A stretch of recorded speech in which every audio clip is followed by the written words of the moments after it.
Le deuil, cicatrice invisible. Oui, ça ne se voit pas. Mais il y a plein d'autres cicatrices invisibles. Alors, comme souvent, j'ai quand même été vérifier les définitions dans le dictionnaire sur une cicatrice. Donc, j'ai mon petit papier à côté, j'aime bien. La cicatrice, c'est une marque laissée par une blessure ou une plaie après la guérison. Traces physiques ou psychiques témoignant d'une grande souffrance morale. Mais en fait, voilà, j'aime bien revenir à ça, c'est après la guérison qu'il y a une cicatrice. Et j'ai été aussi regarder en fait par rapport au stigmate, parce que pour moi, le stigmate, c'est une plaie qui est encore ouverte. Alors, dans les définitions, il y avait marqué marque durable sur la peau. Bon, il y a les mêmes plaies portées, il y a les plaies du Christ crucifié. C'est une marque visible, un signe apparent de quelque chose de pénible, d'accablant ou d'avilissant. Donc, c'est différent. Et je me suis dit, ben là, moi, je parle des cicatrices, je ne parle pas des stigmates. Bien sûr, ce qu'il faut regarder, c'est si la cicatrice, euh, elle a bien cicatrisé et si, en fait, en dessous, elle n'a pas camouflé un abcès, une poche de pus, quelque chose qui est qui est une plaie en fait qui a été mal cicatrisée, donc qui est béante à l'intérieur. Et ouais, on a recousu vite fait, mais à l'intérieur, les tissus n'ont pas cicatrisé. Donc c'est ça que je voulais qu'on regarde. Si jamais tu ne me connais pas encore, je m'appelle Jannick Dumay. Je suis une éclabousseuse de vie, éclabousseuse de joie. Je suis canal de lumière. Et je suis là surtout pour que tu puisses transcender les intensités de la vie, en particulier le deuil, peut-être spécifiquement le deuil d'un enfant, mais toutes sortes d'intensités, ce que je peux appeler les intensités de la vie, par exemple les transitions de vie, les crises existentielles, évolution intérieure. Et je fais ça à travers mes accompagnements, puisque je suis aussi ce que j'appelle guérisseuse de l'être, donc fée, sorcière, magicienne, guérisseuse et Canal de Lumière et auteur, donc auteur de mes trois livres, enfin trois livres. Il y a deux livres et un cahier, donc il va y avoir encore tellement de jours. Il y a le cahier des questions d'Il va y avoir encore tellement de jours, et il y a l'envolée, qui est vraiment ça, spécifique, vraiment message de lumière. Et aujourd'hui, je ne vais pas lire dans mes livres, je ne vais pas vous présenter d'extraits de livres, mais en fait, je posais la question à mon fils envolé, avec qui donc j'ai des conversations depuis sa mort, enfin, qui ont démarré surtout 10 mois après sa mort. Et je lui ai parlé du sujet de ce soir, même si je n'ai pas forcément besoin de ces messages, mais je trouve que ça apporte toujours un plus dans ce que je peux vous partager. Et pour moi, ce qui est important, c'est de vous partager quelque chose qui vous apporte le plus de lumière possible, en fait. Euh, donc, je vais peut-être le lire après. Et puis, alors, bizarrement, donc j'ai choisi ce thème pendant le week-end et je l'ai publié. Et ce matin, j'ai eu cette expérience-là aussi de vivre ces cicatrices invisibles. Donc, tout bêtement, euh, en allant à un rendez-vous au labo et où soudain la femme m'a parlé d'une jeune femme morte à 27 ans dans la même ville que mon fils. Et donc, moi, mon fils avait 28 ans. Donc, hop, tiens. Je ne lui ai rien dit, mais forcément, c'est venu toucher, cette cicatrice, c'est venu toucher mon deuil, c'est venu me toucher là aussi. Et puis, à un autre moment, en fait, j'ai croisé la maman d'un garçon qui était à l'école avec mon fils. Je me suis tournée vers elle pour la saluer, mais en fait, elle ne m'a pas reconnue. Et puis, j'ai dit, ah, excusez-moi, c'est pas grave. Je me suis éloignée et puis je me suis dit, c'était très bien comme ça parce que j'allais pas forcément lui balancer en plein marché. Ah, ben, comment va votre fils? Bah oui, ben moi, le mien, ah, ben, il est mort, il est enterré. Bon, voilà, c'était pas forcément le lieu, le propos. Donc, c'est ça, en fait, que je veux dire par rapport à ces cicatrices invisibles. On n'est pas obligé de les montrer et c'est à nous de choisir aussi quand, où, à qui les montrer. Voilà. Alors peut-être parfois on a des cicatrices qui se voient parce qu'elles sont en plein visage. Là, ben, en fait, ça ne se voit pas. C'est une cicatrice qui est peut-être sous nos vêtements et qui va demander qu'on se mette un peu à nu pour la montrer. Et on va voir si c'est approprié ou pas, en fait. C'est à nous de le montrer. Et c'est en même temps quelque chose à ne pas camoufler. Je vois qu'il y a peut-être quelqu'un. Si vous êtes là, faites-moi un petit coucou. Si vous êtes là en rediffusion, faites-moi aussi un petit coucou. Et, et donc, en fait, il y a deux choses. Ce que je voulais dire d'abord, c'est est-ce que elle est bien cicatrisée? Est-ce que en dessous, les tissus profonds intérieurs, est-ce qu'on les a laissés aussi cicatriser? Est-ce qu'on les laisse se cicatriser?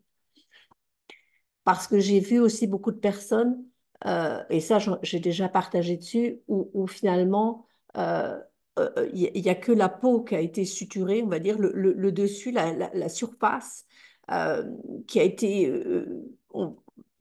cicatrisée, recousue vite fait, en se disant, bah, il faut que je sois forte, il faut que je tienne. Mais en dessous, c'est un écroulement, c'est un éboulement. Et en fait, la cicatrice est prête à repéter à n'importe quel moment, dès qu'on appuie sur le bouton, dès qu'on prononce le mot mort, peut-être en plus, bah, voilà, dans le cadre du deuil d'un enfant, dès qu'on prononce, peut-être qu'on entend le prénom de son enfant, dès qu'on entend l'âge de la personne, dès qu'on entend peut-être le nom de la maladie, ou suicide, ou meurtre, ou tous ces mots-là ou toutes les circonstances qui vont faire que ça va appuyer sur le bouton et ça va créer une explosion et qu'en fait la cicatrice, ça va péter, quoi. La plaie, ça va relâcher. Donc pour moi, ce qui est important, c'est effectivement que peut-être ça peut rester invisible et en même temps qu'on ait pu permettre que ça cicatrise en profondeur. Parce que c'est ça, la cicatrice, c'est une plaie après la guérison. Alors vous allez me dire, est-ce qu'on guérit vraiment d'un deuil?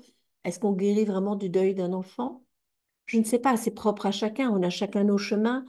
Euh, et c'est pour ça que je ne parle pas de faire un deuil en disant, voilà, on a fait le deuil, c'est terminé, mais plutôt de vivre ce deuil, d'avancer avec, de composer avec, d'avancer. Et et d'avancer vers de la lumière et pas d'avancer dans la lamentation, d'avancer dans la souffrance en cherchant à apaiser. Mais pour pouvoir avoir cette cicatrisation, ça demande d'avoir été regardé, d'avoir été fouillé au fond dans tout ce qui est désagréable et aussi dans tout ce qui pourrait être lumineux. Et comment est-ce que nous pourrions changer notre regard? Et c'est ça aussi mon invitation. Je quand je vous parle de la lumière, je ne vais pas vous dire que il y a plus de souffrance. Je ne veux pas vous dire que moi, je ne pleure plus. Ce matin, j'ai été assez bouleversée par ces deux rencontres qui se sont faites en plus à un quart d'heure d'intervalle. C'est venu me toucher. J'ai eu un moment de larmes. Et puis c'était là. Et en même temps, ça me rappelle aussi que cette personne, mon fils, a eu son existence sur Terre. Et quelque part, j'aime bien aussi avoir ces rappels, même si maintenant j'ai un lien avec lui autrement et que j'ai créé quelque chose de différent avec lui. Mais il y a autre chose qu'on doit aller se rappeler et c'est peut-être le moment alors de lire le message de l'envolée. Donc je lui ai posé la question ce matin en disant que j'allais parler de ça aujourd'hui et je lui dis, est-ce que tu as un message pour moi et le monde? Le deuil n'est pas une cicatrice, c'est une ouverture soudaine à ce que vous aviez tenté d'oublier, le rappel de l'infinitude de la vie et de la finitude des corps, le rappel de l'éternité de la communion. Et vous pleurez parce que l'illusion s'effondre, l'illusion à laquelle vous étiez accroché, l'illusion qu'être humain est la seule vérité. Vous vous leurrez dans vos pleurs. N'oubliez pas de relever la tête et de regarder la vérité. La cicatrice est la mémoire de la vérité. N'en ayez pas honte, montrez-la. Mmh, c'est puissant, c'est puissant. Je vous laisserai le réécouter, je vous laisserai le réécouter. Je vais peut-être le relire juste parce que c'est tellement puissant. Le deuil n'est pas une cicatrice, c'est une ouverture soudaine à ce que vous aviez tenté d'oublier. Le rappel de l'infinitude de la vie, avec une grande V, et de la finitude des corps. Le rappel de l'éternité de la communion. Et vous pleurez parce que l'illusion s'effondre, l'illusion à laquelle vous étiez accroché, l'illusion qu'être humain est la seule vérité. Vous vous leurrez. Dans vos pleurs, n'oubliez pas de relever la tête et de regarder la vérité avec un grand V. La cicatrice est la mémoire de la vérité. N'en ayez pas honte, montrez-la. Je vous laisse écouter, réécouter ce passage-là et le laisser infuser. Encore une fois, tous ces messages-là, pour moi, ce ne sont pas des messages à écouter avec le cognitif, mais vraiment à écouter avec votre cœur, à écouter. euh, à laisser infuser et voir ce que ça agir. C'est pas à prendre au pied de la lettre, comme on dit, c'est juste recevoir, ressentir, intégrer l'énergie des mots et l'énergie qui est derrière ces mots. Parce que, ouais, lui, il est sur un autre plan. Il est plus du tout dans le plan humain, il est plus du tout dans le plan terrestre. Et nous, ceux qui restent, on y est encore. Donc, effectivement, il dit montrez-la. Et moi, c'est ce choix que je fais de montrer ma cicatrice. Il y avait une fois, j'avais publié, voilà, comme j'ai un très grand front, j'avais publié, parfois, je voudrais que ce soit marqué sur mon front. J'ai envie que les gens sachent. Et je me souviens aussi à la mort de ma mère. À l'époque, je portais pas mal de noir. Bon, j'avais trouvé une robe, une très belle robe noire que j'avais mise à l'enterrement euh, parce que j'avais prévu de mettre une robe orange, mais finalement, voilà, c'était compliqué. Je me suis dit, bon, allez, on va pas faire de scandale, je vais rester en noir. Et, et en fait, à un moment, j'ai compris ce que ça voulait dire de porter du noir quand on est en deuil ou pour un enterrement, parce que c'est une façon de montrer notre cicatrice, de dire, bah tiens, c'est visible. Voilà, je suis en deuil, je porte du noir, et comme ça, tu sais que je suis en deuil, et tu sais que ben, par moment, j'ai envie de parler, par moment, j'ai pas envie de parler, par moment, je vais peut-être pleurer, parfois, je vais avoir l'air triste, ou je vais me mettre à rire, je peux être un peu irrationnelle, je suis peut-être dans une période très sensible, surtout dans les premiers mois du deuil. Donc le noir pouvait permettre ça, de montrer notre cicatrice. Sauf qu'en fait, ben, je me suis rendu compte que en fait, le noir n'avait plus du tout cette signification, même si on peut aller s'habiller en noir à un enterrement. Euh, Moi, je portais beaucoup de noir à l'époque et bizarrement, en fait, après la mort de ma mère, j'ai complètement arrêté de porter du noir. Enfin, j'en ai porté quelque temps après avec cette fameuse robe et après, dès que j'ai voulu reporter des vêtements noirs, ça ne passait plus. Alors par contre, pour l'amour de mon fils, bah là, on s'est habillé en couleur. En plus, on était invité à un mariage qui devait avoir lieu, enfin qui a eu lieu le lendemain d'ailleurs. Mais donc, on n'a pas pu aller. Et moi, j'avais prévu une robe orange pour le mariage. Et en fait, j'ai mis la robe orange pour l'amour de mon fils. On s'est habillé en couleur et on a vraiment choisi de mettre des couleurs. Et parce que lui, il aimait beaucoup les couleurs. Nous, on aime les couleurs. Donc, c'était aussi vêtements en couleur. Mais c'est vrai que donc ce rite, en fait, de porter du noir aux enterrements ne veut plus rien dire. Et c'était parfois, c'était quand même cette façon de signifier aux autres, de montrer en fait cette cicatrice, de dire, voilà, là, ça veut dire ça. Donc parfois, je me dis, bah, je devrais peut-être mettre un petit étiquette, tiens, je suis en deuil de mon fils aîné. Et peut-être, voilà, parfois j'ai envie que tu le saches, parfois j'ai pas envie que tu le saches, parfois j'ai envie de le dire. Moi mon choix, c'est d'en parler. Alors c'était un choix, j'avais déjà on va dire, une audience, j'étais déjà publique, donc c'est quelque chose qui est venu aussi naturellement. Peut-être que si j'avais pas eu ça, je n'aurais pas été sur les réseaux pour parler de cette mort et parler de ma façon de vivre le deuil et de mon regard sur le deuil. J'en sais rien. En tout cas, c'est un choix que j'ai fait. Malgré tout, quand je me promène dans la rue, quand je vais voir des gens, je n'en parle pas tout le temps et effectivement, ça ne se voit pas.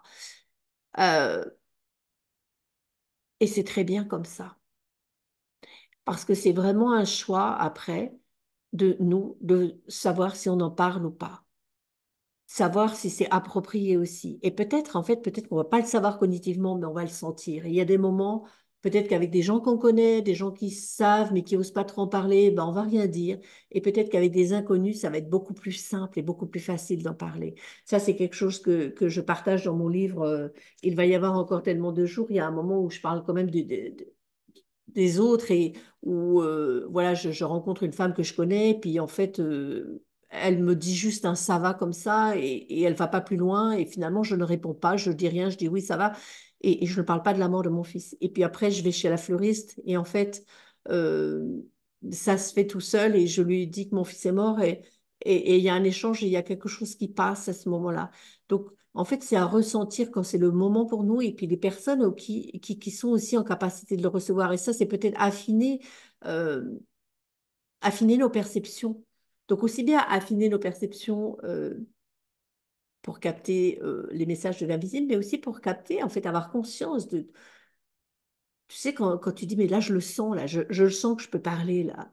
Je sens que je vais pouvoir ouvrir et il va y avoir un échange sûrement avec cette personne. Et puis là, au contraire, comme on dit, je le sens pas.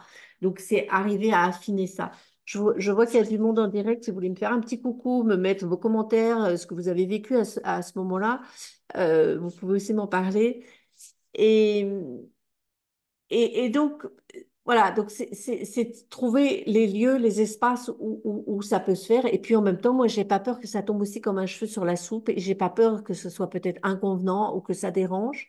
Parce que je sais que j'ai aussi la capacité à aller dédramatiser, à aller accueillir, à aller recevoir aussi les personnes si jamais c'est peut-être trop pour elles ou qu'elles sont trop sensibles. Ça, c'est une chose. Et par contre, il y a autre chose que je voulais aussi aborder, parce que j'ai rencontré pas mal de parents en deuil. Et parfois, on a l'impression qu'il n'y a que nous qui avons cette cicatrice invisible et que voilà, c'est la chose évidemment la pire qui nous est arrivée. Euh, et que bah, les autres ne savent pas, bah, bien sûr, ils ne peuvent pas savoir si je ne leur dis pas. Mais en fait, nous portons tous des cicatrices invisibles. Et au départ, je voulais intituler la vidéo Les cicatrices invisibles. Alors, je ne peux pas parler de cicatrices que je n'ai pas. Je peux parler de celles que j'ai, voilà, d'avoir vécu un cancer, ce que j'ai vécu pendant mon enfance aussi. Euh, je peux parler, voilà, mon côté quasi dépressif entre 20 et 30 ans. Je peux parler, voilà, de ce que je connais, de mes cicatrices à moi, de mes blessures à moi, qui sont peut-être invisibles. Et puis, il y avoir aussi des gens qui ont des cicatrices, comme il y a des handicaps physiques qui ne se voient pas non plus, il y a des handicaps mentaux qui ne se voient pas. Donc, et tout le monde a des cicatrices, en fait. Et c'est aussi être en capacité d'accueillir l'autre, je dirais, avec ses cicatrices, avec son histoire. Et de savoir que quand moi j'ai une cicatrice invisible, peut-être que l'autre en a aussi. Et de ne pas être omnibulé par ma cicatrice, c'est-à-dire mon vécu, ma blessure, la douleur, la souffrance, tout ce qui fait aussi mon histoire.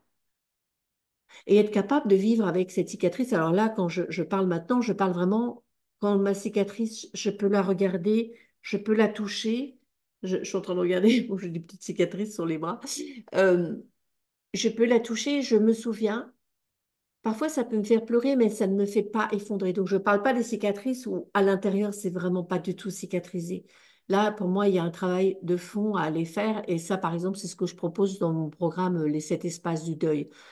Donc, ouais, c'est un programme individuel à suivre avec des séances vraiment en privé pour aller travailler là-dessus. Et vraiment euh, penser la plaie en profondeur. Bien sûr, elle sera toujours là, la cicatrice sera toujours là, mais voilà. Et donc, quand je rencontre l'autre, l'autre, il a aussi ses cicatrices. Malgré tout, justement,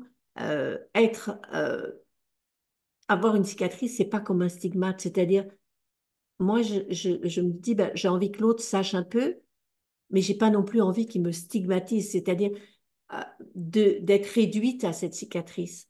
Voilà, j'ai tout mon corps, j'ai toute ma vie, j'ai tout mon être. Oui, j'ai ce vécu. Et oui, j'ai peut-être ce qui pour moi, pour l'instant, est la chose la plus terrible que j'ai vécue. Et en même temps, je ne suis pas réduite à ça. Je ne suis pas juste une mère en deuil. Je suis une femme vivante.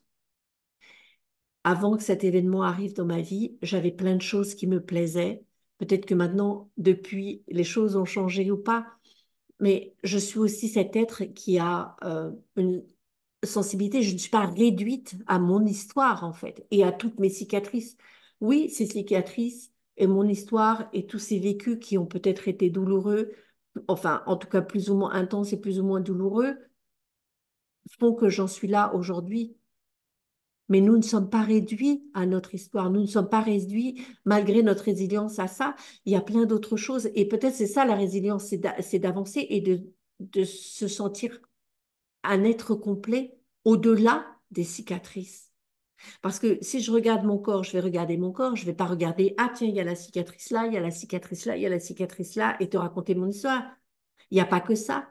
Il y a aussi tout ce qui a fait que mon corps s'est épanoui, a grandi, etc. Donc, dans mon être, et ce qui fait que peut-être je suis là aujourd'hui et que je peux avancer avec cette cicatrice, c'est parce qu'il y a tout le reste de mon être. Et c'est ça aussi, c'est aller accueillir l'autre là-dedans, l'accueillir avec ses cicatrices, mais pas que avec ça. Donc, c'est peut-être ce que j'aime à dire, c'est être à chaque instant en présence, avec un regard vierge, un regard neutre, un regard nouveau sur l'autre et sur soi-même.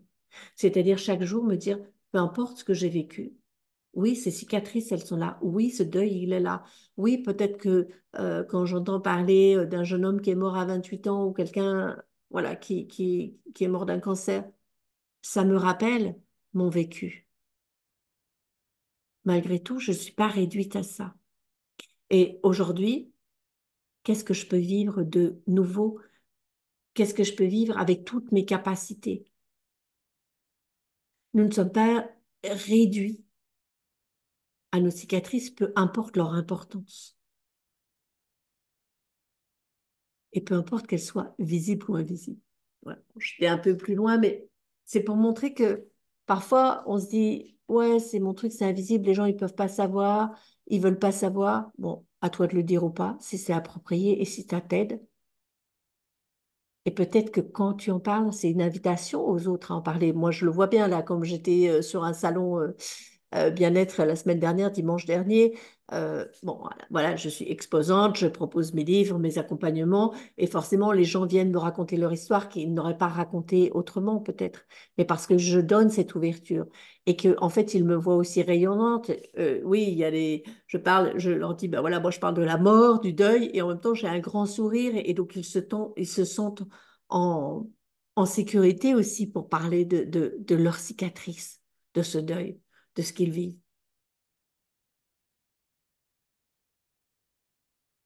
Donc là, c'est approprié. Mais il y a des endroits où c'est pas approprié. Et malgré tout, peut-être, c'est à ressentir et tu peux pas dire, ah ben là, je peux en parler, là, je peux pas en parler. Tu peux pas le dire à l'avance. C'est aller affiner cette perception de là où c'est le moment. Et peut-être, est-ce que c'est quelque chose est-ce que ça va être une contribution pour toi, en fait, d'en parler ou pas? Est-ce que c'est une contribution de mettre ta cicatrice à nu? Et en même temps, c'est de se dire, bah, par exemple, comme sur la plage, les gens, voilà, ils se mettent en maillot de bain ou même presque à poil. Et peu importe, avec leur cellulite, avec leurs cicatrices, avec toute leur histoire. Et en fait, c'est ça, tu as le droit de vivre avec ces cicatrices et tu ne dois pas avoir honte, tu ne dois pas t'en cacher non plus. Tu ne dois pas avoir peur du regard des autres et du jugement qui vont dire, oh là là, elle nous saoule avec son deuil, ah, la pauvre, oh, mais elle va plomber l'ambiance. Mais non, tu vas pas plomber l'ambiance, tu vas juste bah, parler de la vie, de la vérité, parce que quand tu parles du deuil, ben, tu parles de la vie aussi, parce que chacun, on est tous amenés à un moment à vivre un deuil et un ou plusieurs.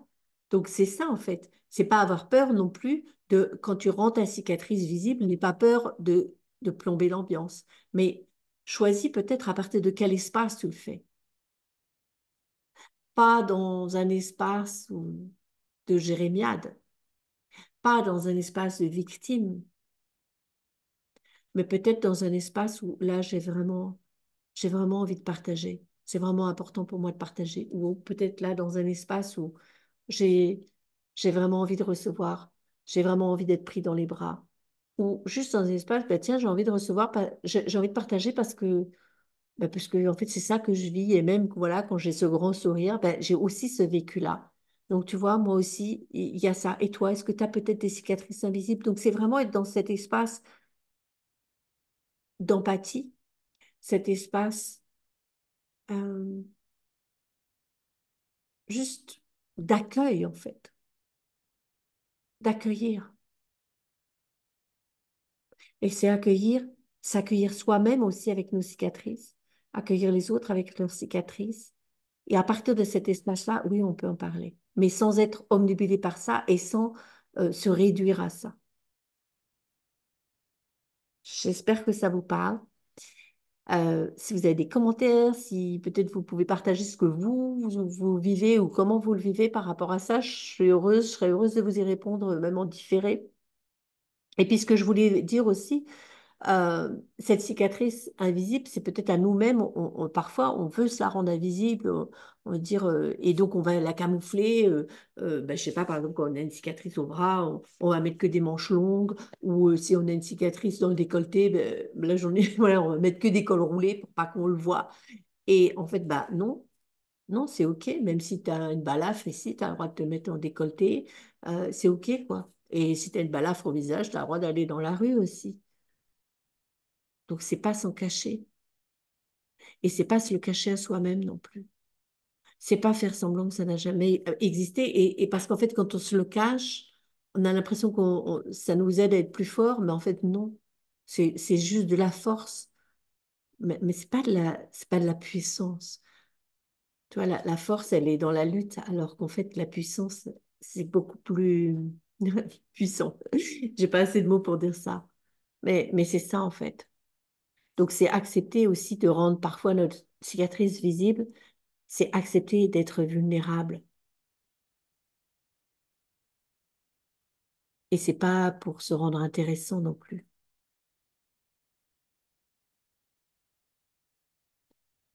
Voilà pour aujourd'hui mon partage. Je vous remercie d'avoir été là. Merci aussi à tous les nouveaux abonnés sur YouTube. Merci à ceux aussi qui me suivent sur Facebook et sur Instagram. Donc, je vous donne rendez-vous aussi jeudi pour une vidéo exclusive. Devient pas invisible, devient lumineuse. Alors, attends, je vois qu'il y a un commentaire. Certaines personnes pensent que ces cicatrices non visibles passent avec le temps et pourtant trouver des personnes prêtes à nous accueillir. Ouais, oui, voilà. Donc, c'est un peu aussi, bah, c'est une vieille cicatrice. Alors, on va pas être comme le vétéran de guerre qui montre tout le temps ses cicatrices et se la ramène en disant, ouais, tu sais, moi, j'ai vécu ça, j'ai vécu ça. Et en même temps, c'est de se dire, bah, oui, voilà, c'est là. Et donc, peut-être qu'avant, de pouvoir trouver les personnes prêtes à accueillir et nous accueillir, c'est nous accueillir nous-mêmes. Et nous, être prêts aussi à accueillir les autres. Parce que parfois, on a ces cicatrices-là et on a l'impression que c'est le truc, ben, enfin, non, on n'a pas l'impression. Pour nous-mêmes, c'est le truc le plus important de notre vie. Et ça, oui, effectivement. Sauf qu'en fait, les autres, ils ont aussi des cicatrices. Et donc, on n'est pas là en train de faire un concours de cicatrices, mais est-ce que nous-mêmes, nous avons la capacité d'accueillir les autres et leurs cicatrices? Qu'en fait, c'est ça, en fait. C'est un peu, voilà, offre aux autres ce que tu voudrais qu'on t'offre. Donc, nous aussi, être cet espace d'accueil, déjà. Et pour pouvoir être accueilli, c'est vraiment ce que je redisais, ce que je disais tout à l'heure et je vais me répéter, euh, c'est vraiment être accueilli par rapport à un espace de bienveillance, où on n'est pas là vraiment dans cette position de victime ou pour se plaindre, mais on est juste là, voilà, j'ai envie d'être écoutée. Et ça, l'empathie, c'est quelque chose qui se travaille. Et d'ailleurs, ben, je pourrais, enfin, si je le trouve, euh, j'avais écrit un texte sur l'empathie qui s'appelle, qui est dans mon livre L'Envolée et qui est assez fort. Est-ce que je vais le trouver et que ça va être le moment de vous le lire? C'était suite à... C'est au début. Je sais que c'est au début. Suite à des parents dont les enfants sont morts et en fait oui donc moi mon empathie c'était un petit peu euh, par rapport à Anne-Dauphine Julien qui a écrit La Consolation, donc effectivement consoler, mais c'était un peu ne me console pas parce que il y a quelque chose de faux parfois dans la consolation, c'était un peu bah, tu veux me consoler parce que tu veux pas m'entendre pleurer, tu veux pas entendre ma douleur, donc c'est ça aussi, c'est accepter c'est accepter d'entendre que l'autre bah, effectivement ne va pas bien en fait, que l'autre n'est pas alors attends, est-ce que je vais le trouver ou pas? Ne me console pas. Euh, Vous avez 3 secondes. Je vais essayer de le retrouver. Mais sinon, ben voilà, vous le trouverez dans mon livre L'Envolée. Euh, c'est c'est assez puissant. Ah, voilà, il est là. Je savais que j'allais le trouver. Je vais vous le lire. Donc, petite lecture de L'Envolée. Merci, Sandrina, de nous avoir provoqué ça. Donc, c'est vraiment sur l'empathie et pour l'autre et pour nous. Ne me console pas. Laisse-moi pleurer tout mon saoul. Laisse-moi hurler, gémir, me taire, dormir, me lever au milieu de la nuit et rire, tout te raconter encore et encore, me lamenter, en rendre grâce, te raccrocher au nez, t'appeler à 5 heures du mat, broyer du noir, en vouloir à la terre entière, divaguer, délirer, ne pas y croire, vouloir rembobiner le film. Laisse-moi ressentir la douleur. Ne me parle pas de détachement. Ne me parle pas de paix, de joie, de douceur. Ne me parle pas de tragédie. Ne me dis pas, ma pauvre, ferme-la, écoute-moi, entends mes hurlements, supporte mes cris, mes silences, mes sanglots, mon ironie acerbe, mon humour décapant, mon zéro concession, mes incohérences. Ne me console pas. Remballe tes mouchoirs à l'eau de rose. Ils ne contiendraient jamais l'océan qui coule de mon corps. Ne t'apitoie pas. Ne prends pas un air désespéré, contrit, désolé. Si tu ne sais pas quoi dire, tais-toi. Ne te mets pas à ma place. Tu n'y es pas. Ne te retiens pas de vivre, de rire, d'être toi. Ne m'empêche pas d'exprimer ma colère, ma tristesse, mes regrets, mes remords, ma souffrance. Accepte d'être dérangé ou barre-toi si c'est trop pour toi. Je me fous que tu sois maladroite, mal à l'aise, malheureuse. Ne cherche pas à ce que j'aille mieux. Laisse-moi être où j'en suis et traverser la tempête que je vis. Ne cherche rien, ne fais rien. Tu ne peux rien faire pour moi. Sois toi, toi-même. Et si tu t'éloignes, je ne t'en voudrais pas. Et si je m'isole, ne m'en veux pas. Peut-être je me noierai dans cette tempête. Peut-être en sortirai-je la tête haute, rincée, lavée, emplie d'une force nouvelle. N'attends rien de moi. Je n'attends rien de toi. Sois simplement toi, vulnérable, démuni, avec ton cœur et ton amour. Ne me console pas. Prends-moi dans tes bras, mais ne m'oppresse pas. Laisse-moi seule si je te le demande. Viens quand je t'appelle. Va-t'en quand tu veux. Accueille-moi dans mon désarroi et dans ma joie. Ne me console pas. Aime-moi de bienveillance.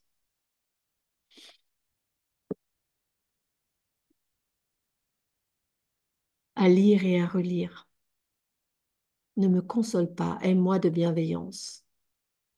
Accueille-moi avec ma cicatrice, avec mes cicatrices. Donc ça, c'est ce que je dis à l'autre, mais c'est à se dire à soi-même aussi, c'est à entendre de l'autre en fait. Donc pour moi, c'est à l'écouter, voilà, pour soi et c'est à l'écouter pour l'autre aussi. Et c'est vraiment un texte sur l'empathie. Je vous laisse avec ça. Donc vous pouvez le retrouver dans l'envolée. Donc ça, c'est pas un message de mon fils envolé, ça c'est moi, c'est mon texte à moi. Après lui, je vous l'ai pas lu, mais après lui, j'avais parlé avec lui, il m'avait envoyé aussi un message, donc on parle de ça. Mais ouais, je vous laisse réécouter, écouter, réécouter la vidéo, peut-être l'enregistrer pour voilà, y revenir sur ces passages-là. Et, euh, et à bientôt. Merci pour vos commentaires, merci pour vos likes, merci de partager aussi, c'est ça qui fait, euh, qui permet que ça se diffuse un peu plus sur les réseaux. Et je vous dis à la semaine prochaine. Merci beaucoup. Si j'arrive à tout arrêter en même temps.